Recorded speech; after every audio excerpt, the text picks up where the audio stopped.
A very exciting week is about to begin with a high number of financial releases and monetary policy events. Market interest seems to have increased in the past few days, with a number of releases and fundamental issues causing the market sentiment to fluctuate from positive to cautious and then back to a more risk-on attitude. As for monetary policy events, we note the release of RBA's interest rate decision on Tuesday's Asian session.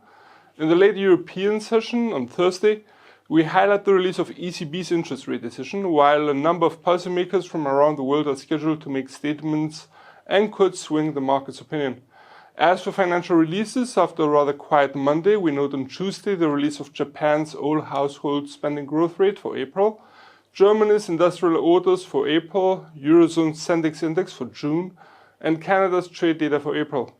On Wednesday, we get Japan's revised GDP rate for Q1 and the current account balance for April, while from Germany we note the release of the industrial output for April, from the UK the Halifax house prices for May, and from the Eurozone the revised GDP rate for Q1. On Thursday we get China's trade data for May, and we also note the release of the weekly US initial jobless claims figure. On a packed Friday, we make a start with Japan's corporate goods prices, China's, Norway's and the US inflation metrics, as well as Canada's employment data, with all releases being for May, with the exception of the preliminary University of Michigan consumer sentiment, which is for June. From all of us here at IronFX, best wishes for solid trading.